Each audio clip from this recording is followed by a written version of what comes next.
نماز میں خنجر لگا، نماز فجر کی نماز پڑھا تو اب ایک دم گرے، وہ چھپا ہوا تھا ابو لولو مجوسی، اس نے 7 وار کیے خنجر کے پیڑ، تو اب گرے تو پہلی صف والوں کو تو پتہ تھا پیچھے نہیں، تو عبد الرحمن بن عوف لپک کے آگے مصلی پہ کھڑے ہو کے نماز شروع کر دی، اور چند آدمی اس کو پکڑنے کے لیے بھاگے، پھر اس نے آگے جا کے اپنے آپ کو خنجر مار کے اس نے خودکشی کر لی۔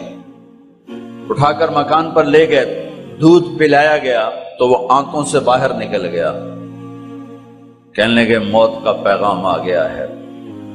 تو اپنے بیٹے کو بلایا، کہا بیٹا جا کر اماں جان عائشہ سے کہو کہ عمر امیر المومنین نہ کہنا، اب میں امیر المومنین نہیں ہوں، کہنا کہ عمر بن خطاب اپنے دونوں ساتھیوں کے ساتھ قبر کی جگہ چاہتا، اگر مجھے اجازت مل جائے تو مجھے وہاں دفن کرنا، اگر اجازت نہ ملے تو مجھے عام قبرستان میں دفن کر دیں۔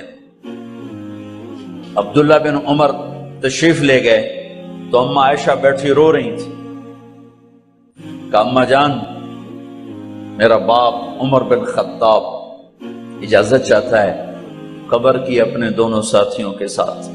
تو حضرت عائشہ رضی اللہ تعالیٰ عنہا رونے لگی، پہلے بھی رو رہی تھی، کہا عبداللہ یہ جگہ تو میں نے اپنے لیے رکھی ہوئی تھی کہ میں اپنے خامند اور باپ کے ساتھ میں بھی ایک کونے میں سو جاؤں گی، لیکن اگر عمر کی خواہش ہے تو اس جگہ کا عمر مجھ سے زیادہ حقدار۔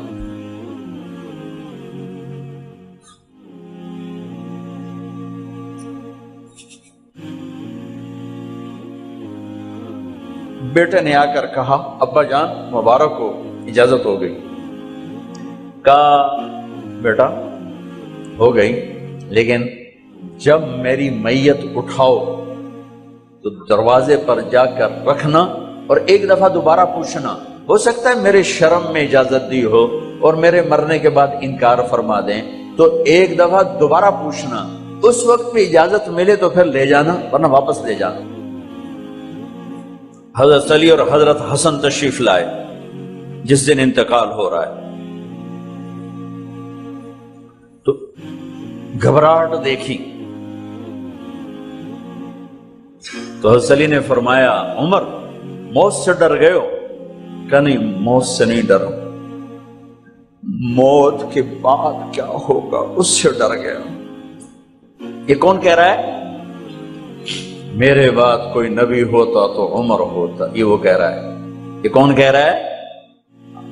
آپ نے کہا آج رات میں جنت میں گیا تھا، میں نے ایک بڑا خوبصورت محل دیکھا، سونے چاندی زمرد یاقوت موتیوں کا، میں نے کہا یہ کس کا ہے؟ تو مجھے کہا گیا یہ آپ کے غلام عمر بن خطاب کا ہے۔ کون کہہ رہے ہیں؟ موت کے بعد جو ہوگا اس سے ڈر رہا ہوں۔ کہ آپ مسجد میں انٹر ہوئے، مسجد میں ایسے لوگ تھے، ادھر ابو بکر تھے اور ادھر عمر تھے، آپ دیکھو، آپ نے یوں ہاتھ پکڑ لیا، دونوں کے ایسے ہاتھ پکڑ لیے، ادھر ابو بکر ادھر عمر، کہا مجھے دیکھ رہے ہو؟ کہا جی۔ کہا قیامت کے دن میں ایسے اٹھوں گا کہ میرے ادھر ابو بکر ہوگا اور ادھر میرے عمر ہوگا۔ یہ عمر کہہ رہے ہیں موت سے نہیں ڈرا ہوں، موت کے بعد کیا ہوگا اس پہ ڈر رہا ہوں۔ تو حضرت علی نے فرمایا کیوں ڈرتے ہو؟ میں گواہی دیتا ہوں، میں نے کئی دفعہ اللہ کے محبوب سے سنا کہ جنت کے بڑی عمر کے، ایک تو نا جنت کے نوجوانوں کے سردار وہ تو حسن حسین ہیں، میں نے کتنی دفعہ سنا اللہ کے نبی سے کہ جنت میں بڑی عمر کے لوگوں کے سردار ہیں ابو بکر اور عمر۔ تو آپ نے کہا قیامت کے دن گواہی دو گے؟ آپ نے کہا، حضرت علی نے کہا میں بھی گواہی دوں گا، میرا بیٹا حسن بھی گواہی دے گا۔ وہ حضرات تشریف لے گئے تو موت کی آہٹ کو محسوس کیا تو بیٹے کی گود میں سر تھا عبداللہ بن عمر کا، بیٹا یہ زمین پہ لٹا۔ انہوں نے یہاں سے ہٹا کر یہاں سر رکھ دیا۔ وہ حق سنا نہیں کیا کہہ رہا ہوں؟ زمین پہ ڈال دیں۔ ان کا جی نہیں چاہ رہا تھا کہ کیا کہہ رہا ہوں، زمین پہ ڈالو۔ انہیں آگے کر دے وہ پیچھے اٹھے، اپنا چہرہ مٹی میں یوں رکھ دیا اور مٹی میں منہ ملنے لگے ایسے، اور کہہ رہا ہے ویل لک یا عمر ان لم یغفر لک عمر ان لم یغفر لک ربک، اے عمر اگر تیرے رب نے آج تجھے معاف نہ کی تو تو ہلاک ہو۔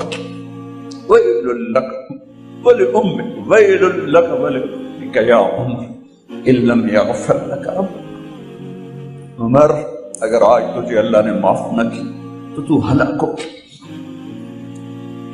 اتنے بڑے مقام والے 1,24,000 میں ایک آدمی ہے مراد، جسے مانگا گیا ایک آدمی، یا اللہ عمر دے دے میرے اسلام کی بلندی کے لیے۔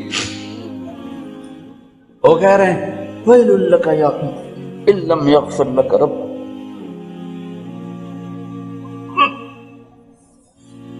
اے عمر تو برباد ہو گیا اگر تیرے رب نے تجھے معاف نہ کی۔ یہ کہتے جان نکل گئی۔ صہیب رضی اللہ عنہ نے آپ نے وصیت فرمائی تھی میرا جنازہ صہیب پڑھائے، رومی جنازہ پڑھایا گیا،